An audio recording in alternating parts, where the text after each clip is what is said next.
У меня вопрос к вам, потому что я вижу разнобой определенный, и, ну, тоже отметают вот эту логику. Значит, мы все привыкли, что люди — это, ну, самое главное на войне. Как ни крути, какой бы там ни был уровень автоматизации, мы об этом сейчас поговорим немножко позже. Меня интересует бензин, солярка, топливо. Понимаете, какая странная вещь? Как-то особо все так отмежевываются, говорят, да ничего это не повлияет на ход ведения украинской войны. Да все нормально, да какая разница, сколько стоит, у военных своя касса, свои как бы эти все поставки, это вообще как бы не касается, цены растут, ну и пусть растут. Ну и все давай как бы вот муссировать такую экономическо-политическую составляющую. Ну, например, нефтепровод «Дружба» или атаки, о которых, кстати, заявляет, ну, понятно, российская сторона заявляет, но Сияр-то заявляет, да, на фоне вот этого скандала вокруг нефтепровода о том, что били по турецкому и голубому потоку, имеется в виду в Краснодарском крае, компрессорная станция, которая обеспечивает вот эти, скажем, поставки газа, да, то есть энергоносители. Война — это энергия. Но все говорят, что вот эти шараханья рынков, ну, подождите, все будет хорошо. Будет воевать как и там, года 2, года 3, там, до конца года. Вообще все очень легко. Я немножко нахожусь в такой некой растерянности, я бы даже сказал. Потому что изначальные постулаты, то, там, чему учат, догмы, что ли, да, видите, все как бы рушится в информационном пространстве. Ты говоришь черное-белое, это все переиначили совершенно там радужные цвета, коим приправляют ну, разные фестивали, которые в Киеве, кстати, тоже будут в июне месяце. Вы можете дать ответ? Вот эти скачки цен, вот эти удары по топливу, как это, энергетическая печень, один из экспертов говорил, мира, да, удар по этой печени, что сейчас переживает вообще глобальный Запад, то, что у нас принято называть цивилизованным миром, как повлияет на ход войны в Украине? Она уже влияет. Мы же видим, что происходит с ценами на нефть, на газ. Оно уже влияет. И так было всегда. Это такая, скажем, грубо говоря, аксиома. Как только случаются где-то войны или военные конфликты, особенно в зоне Персидского залива, на Ближнем Востоке, в странах, где идет активная добыча углеводородов, вот, идут колебания, причем колебания очень серьезные. На сегодняшний день это идет на пользу только Российской Федерации. Она же сама добывает нефть и газ, и она же сама продает по тем ценам рыночным, которые сегодня взлетели до небес. А вот то, что происходит, например, в Соединенных Штатах, где цена бензина за галлон выросла на 20%, а в Европе приблизительно то же самое, но это как раз и наносит колоссальный ущерб экономикам этих государств. А если растет цена на топливо, то, естественно, растут цены на все остальное. На коммунальное хозяйство, на продукты питания, ну и так далее и тому подобное. Потому что все доставляется, перемещается с помощью транспорта. Вот. Что же касается, скажем так, ну, Войны, да. я предполагаю, да, с углублением этого кризиса все согласятся с тем, что баррель нефти марки Brent будет стоить окончательно бесповоротно $120. Вот. Вместо тех 60, которые были ранее. То есть в 2 раза вырастет цена на нефть. А она уже к этой цифре приближается. Не зря же ведь Трамп позвонил Владимиру Путину вот совсем недавно, несколько дней назад, именно говоря на эту тему. Вскрываются все резервы. Вот Германия вскрыла свои нефтяные резервы, в Соединенных Штатах вскрыты нефтяные резервы. Это тот неприкосновенный запас, который нужен на случай войны. на случай войны именно на территории этих государств. Но поскольку кризис действительно на сегодняшний день глубокий, у Соединенных Штатов в первую очередь, и у Европы, кстати, тоже, поддержавшей эту какую-то идиотскую военную акцию, то в связи с этим, из-за этого безголовья, потери, так сказать, ситуации, где перестают держать руку на пульсе некоторые, значит, высокопоставленные лица в США, это не только, кстати, Трамп. Его же на эту тему, да, войны с Ираном подзуживали многие. Вот. В том числе его соратники по партии. Возьмите того же Грэма, сенатора. Вот. Теперь он говорит, что все. Как в том еврейском анекдоте. Уже никто никуда не идет. Давайте мириться. Но время ушло. События развились так, как они должны были развиваться. Конечно, это не предполагалось в Соединенных Штатах. И никто не предполагал, что... И вдруг никто не предполагал, что цена на нефть вырастет. Понимаете? Когда начнут сжечь нефтяные терминалы иранские, и не только иранские, а Иран будет отвечать, вот, и поджигать терминалы и нефтепереработку в арабских государствах. Никто же этого у них не предполагал. Они же такие мудрые, умные, да? Как вы говорите, не глупые. Да? Но, тем не менее, глупость их просто несоразмерна ни с чем. И на сегодняшний день пока что все идет в рост. Ну, есть там кое-какие колебания, да, особенно когда Трамп звонит Путину, да, или вскрываются какие-то хранилища нефтяные, то цена на энергоносители чуть-чуть падает, немножко там, на пару копеек, на пару центов. Вот. А в принципе-то пока что цены на нефть даже не стабильны, они стабильно растут. На газ в том числе. Хорошо, как это в военном смысле отразится на Украине? Вот потому что, еще раз, война же нам как рассказывают? Война мобильная, война особенная.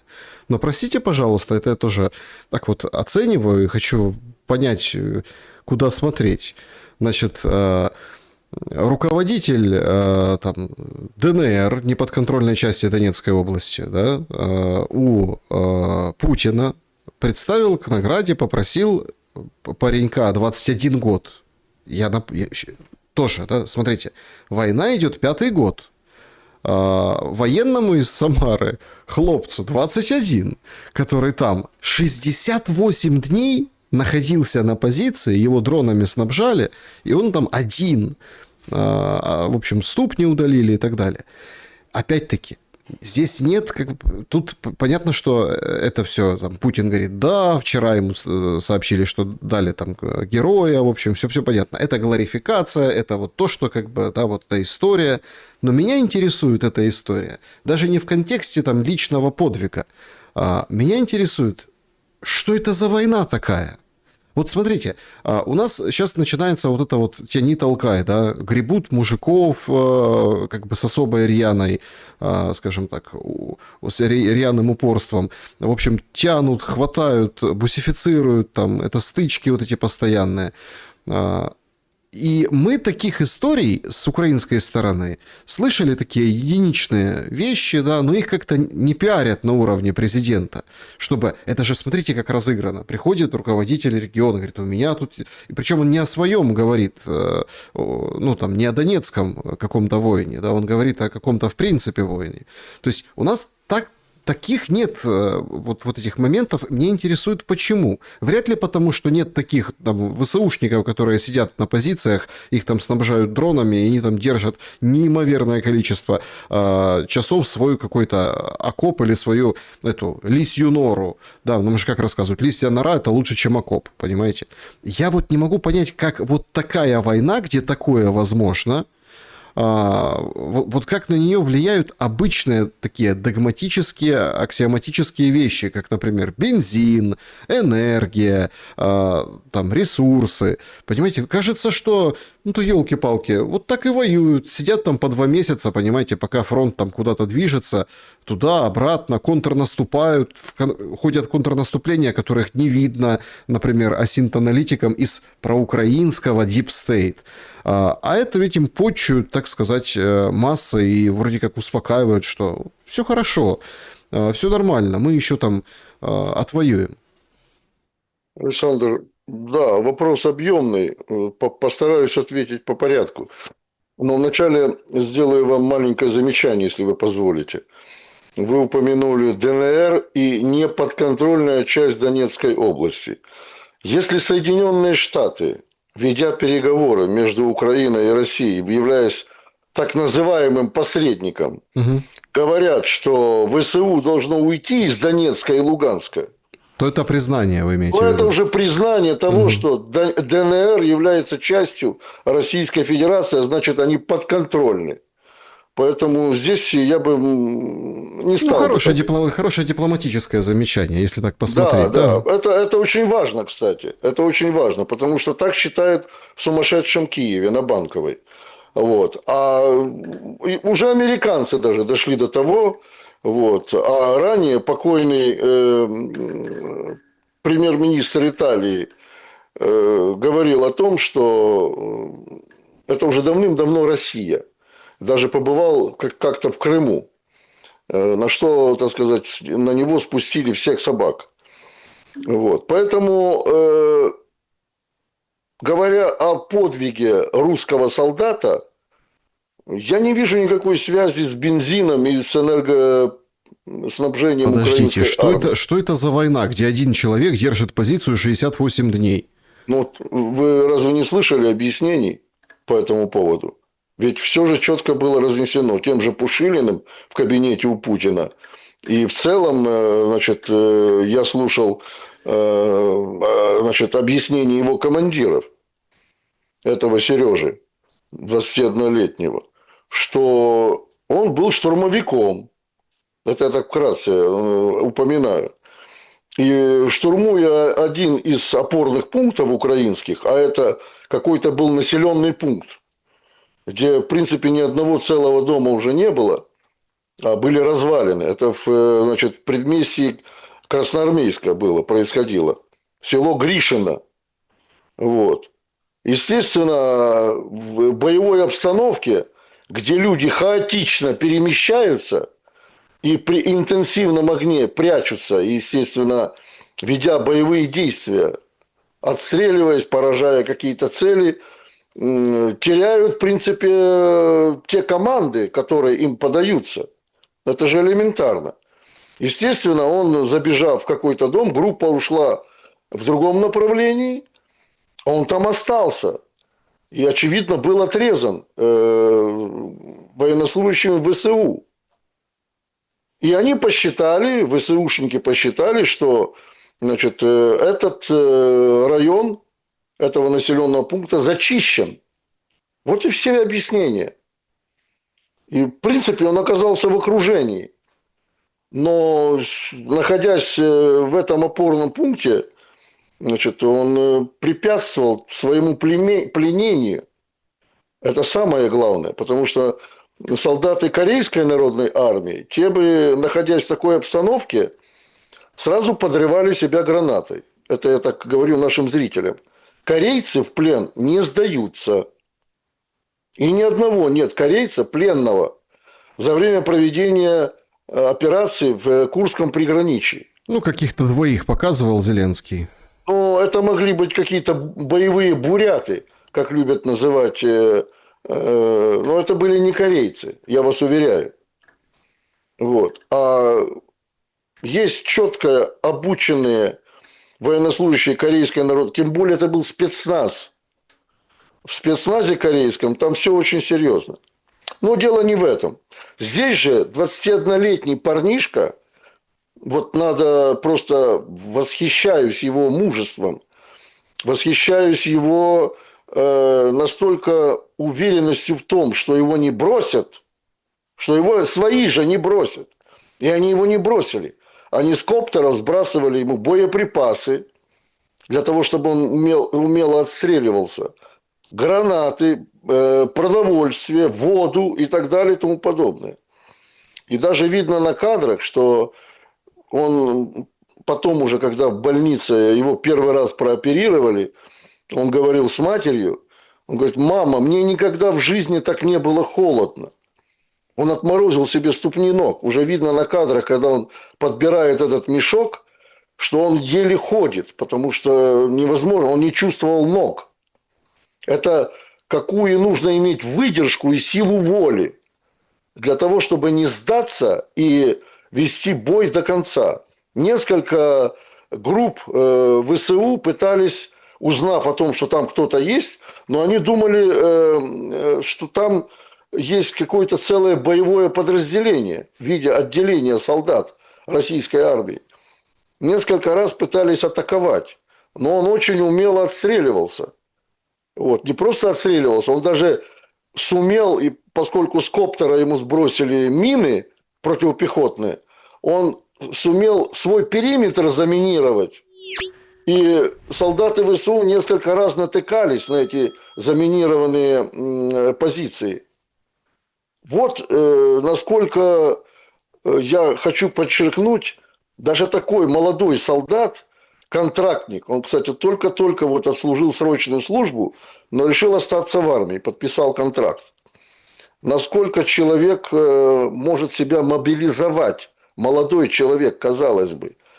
А причина всему этому, действительно, как говорили раньше во времена Красной Армии, воюют за правое дело. Вот Нет, что. смотрите, меня интересует как бы военный подход к тому, чтобы мы понимали, что это за война такая, понимаете? И когда нам рисуют карты, чтобы мы немножко тоже разбирались в этом всем движении. Тут как бы правое дело, с другой стороны тоже правое дело. И точно так же сидят, и точно так же коптерами получают боеприпасы. То есть и тот, и один, и второй солдат на передовой верит в то, что его дело правое. И это, понятное дело, кого-то больше стимулирует, кого-то меньше. Юрий Анатольевич, я вам задаю вопрос, что это за такая война? Этот как бы ужас надо заканчивать. А она не заканчивается ровно по этим объективным причинам. Если препарировать и отталкиваясь от этого случая, вообще мы, получается, в этой войне все такие современные, все такие классные, с дронами, но не имеем линии фронта четкой. Все только ходят, козыряют 1200 километров, вот это вот все. Да? У нас, получается, нет понимания, вообще мир перевернулся, нет понимания, что такое конкретная победа. Нам говорят, потеряли населенный пункт. Это часть замысла. Видели, наверное, да, командиров вооруженных сил Украины, которые на армейском телевидении говорят, гуляй-поле потеряли, но у нас есть замысел. То есть из-за какого-то замысла, да, например, как бы человек, призванный контракт, не контракт, какая разница, человек, да, вот претерпевает вот эти все вещи, и мы не видим поле боя и понимаем, ну, как бы, что как долго это может продолжаться. Я с технической стороны войны вам задаю вопрос. Как это долго может продолжаться, я не знаю, и никто не знает, это первое.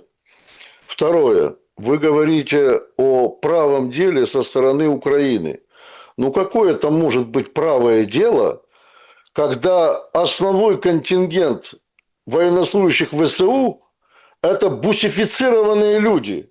Ну, что-то же с ними происходит. И что, вы думаете, эти бусифицированные люди сидят на позициях с отмороженными ногами и отстреливаются до последнего патрона?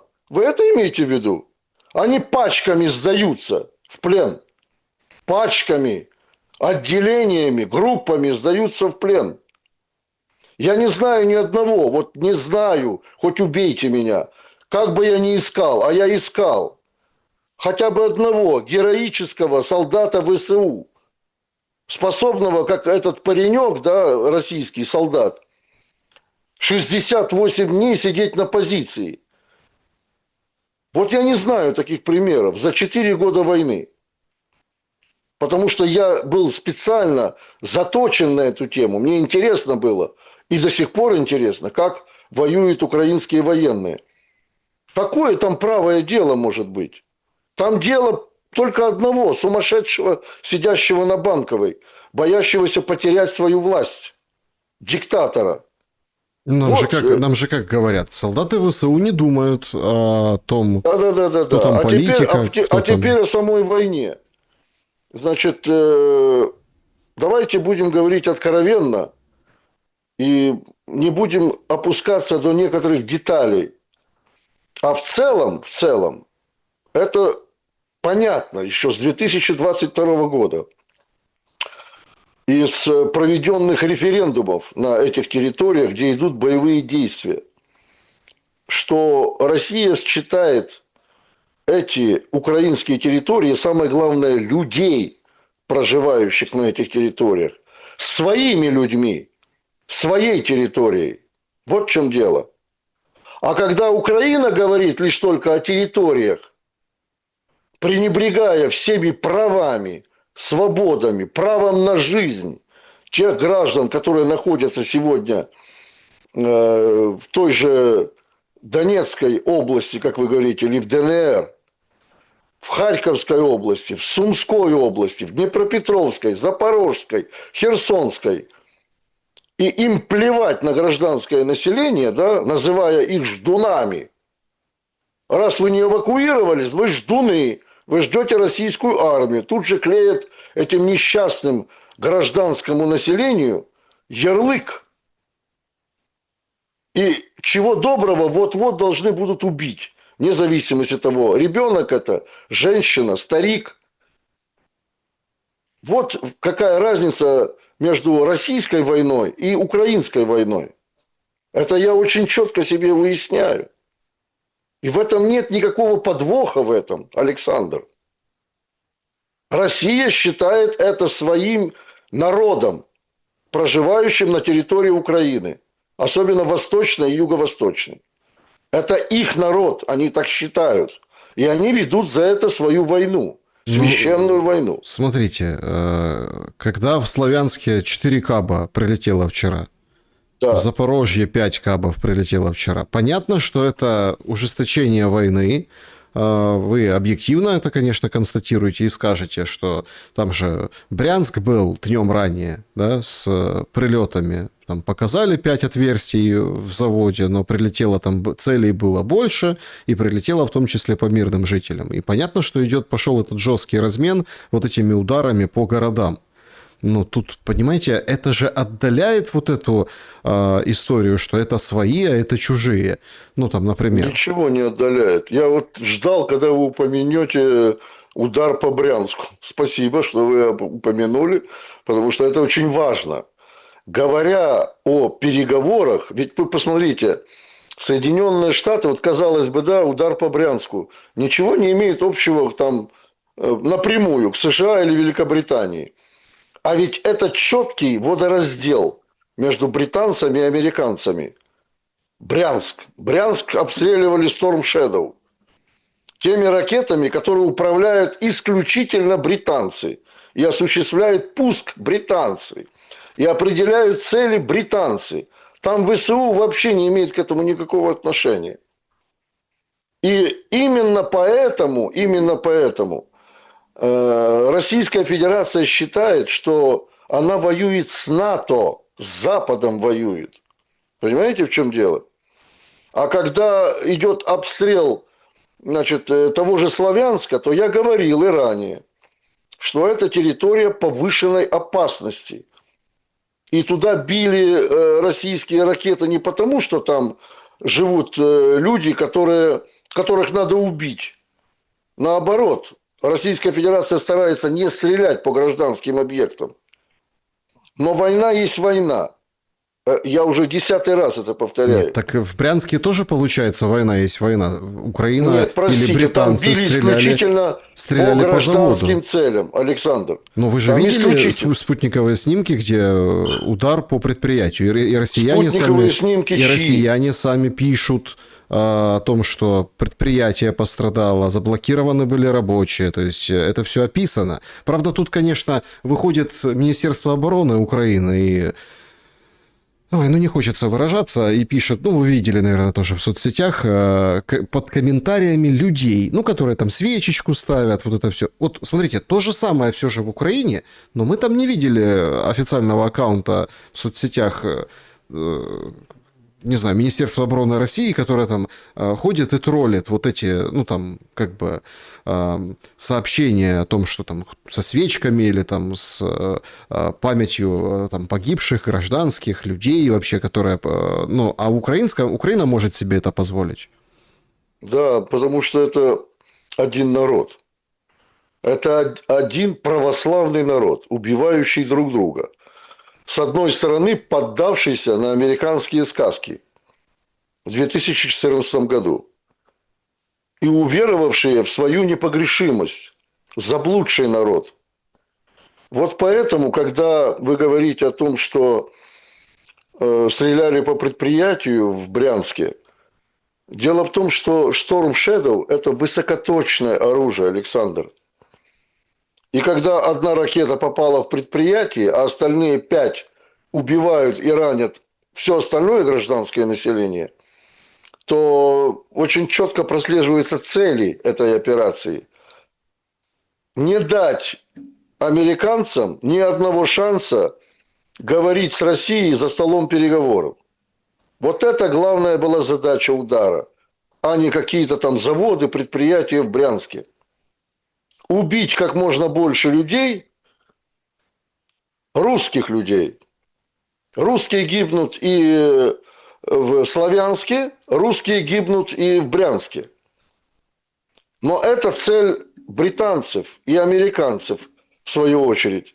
Но британцы сегодня выполняют здесь роль такого троянского коня. Они не хотят, чтобы продолжался этот переговорный процесс. Кстати, этот переговорный процесс выгоден исключительно Америке. На Украине его тоже не хотят. Никакого мира украинское руководство нынешнее, которое захватило власть в стране, оно не хочет никаких переговоров. Оно как черт от ладана от этих переговоров сторонится и отрекается. И британцы в этом помогают. Это уже сказано было, кстати, и на уровне Министерства иностранных дел Российской Федерации. Ну, переговоры-то идут. Дмитриев в Майами встретился с Виткофом. Там торговые отношения исключительно. Там о военной теме вообще ничего не говорится. Ну, на следующей неделе вроде как обещают трехсторонний Там формат. как раз, кстати, идут разговоры между Уиткофом и Дмитриевым о ценах на энергоносители. Это очень большой вопрос. И Дмитриев, кстати, играет в этом со стороны Российской Федерации ключевую роль. Потому что у каждой стороны есть свои предложения, я бы не сказал требования. Пока что идет разговор между американцами и Россией именно в торговой сфере. Как предложения выдвигаются с обеих сторон. Это, кстати, говорит о многом. Я думаю, что Трамп, кстати, уже на сегодня отменил ряд санкций, касающихся российской нефтянки, если вы слышали. Юрий Анатольевич, какие перспективы? Вот я знаю, что вы скептик, я знаю, что как вы отвечаете на этот вопрос постоянно. Я это все прекрасно знаю, но я его задаю, потому что это сейчас очень важно, и мы не должны ничего пропустить. С политической, с, скажем так, военно-политической точки зрения, из договоренностей. Иран все как бы поставил на паузу. Да? Об этом рассказывает Зеленский. Причем так интересно сейчас это выглядит. Вот приходят новости о том, что Зеленский поговорил со своей Свириденко, ну, имеется в виду премьер-министром, и всем пенсионерам по 1500 гривен выделят в апреле не менее 13 миллионов украинцев. Представляете? То есть денег нет. 90 миллиардов заблокированы. Дружбу надо запускать. Он ее запустить не может. По, опять-таки, идеологическим и британским, да, в том числе, интересам. Но на фоне вот этого как бы такое ощущение, что это есть такое выражение «гуляй рванина», понимаете, ему вот очень нужно, вот там, раздает эти деньги, вот одни говорят о выборах, другие говорят о том, что готовятся, мол, смотрите, как он заботится о людях. То есть он постоянно там говорит, я водитель школьного автобуса, у меня большая ответственность, а там детки сзади, но они, конечно, уже не детки, они там взрослая нация, но у меня большая ответственность. Вот деньги выделяет, которых нет, да. И это все признаки, разведпризнаки уже каких-то дедлайнов и договоренностей, которые пытаются срывать, но срывать не получается, получается немножко отдалить вот эти дедлайны. Поэтому я и задаю вам этот вопрос, да, о том, как выходить. Вот сейчас все как бы задаются, мы с этого начинали, вопросом, как выходить Трампу из Ирана, да. А как Зеленскому с Трампом, с Западом, с Европой выходить вот из вот этой войны? Есть ли какой-то общий рецепт?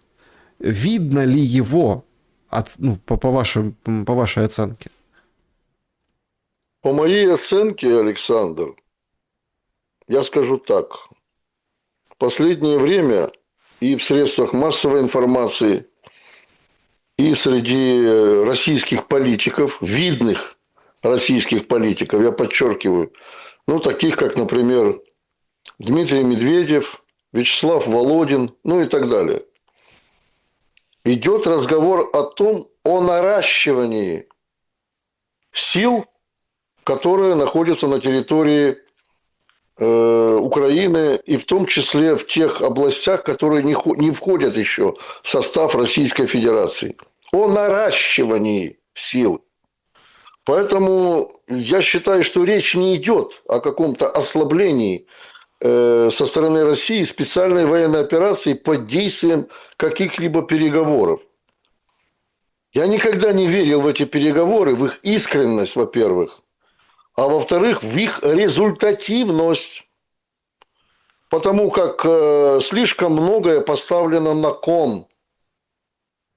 И со стороны Украины, в первую очередь, когда эти болваны в 2014 году затевали все эти идеологические войны и гражданскую войну на Донбассе, они должны были себе представлять последствия. Должны были. Во всяком случае, Порошенко, парень рисковый, да, даже не предпочел подумать над тем, а что если на его фабрике «Рошен» он будет собирать беспилотники, и каковы будут последствия от этого? Уже не собирает, потому что туда прилетело. Так вот, подытоживая свой ответ, я скажу так, что специальная военная операция будет продолжаться, а в какой, так сказать, новой сфере будут проявляться наступления российских войск на Запад, это нам неизвестно. Знаю только одно, что тактика ведения войны меняется ежедневно. Это даже чувствует ВСУ. И тот же Сырский это чувствует.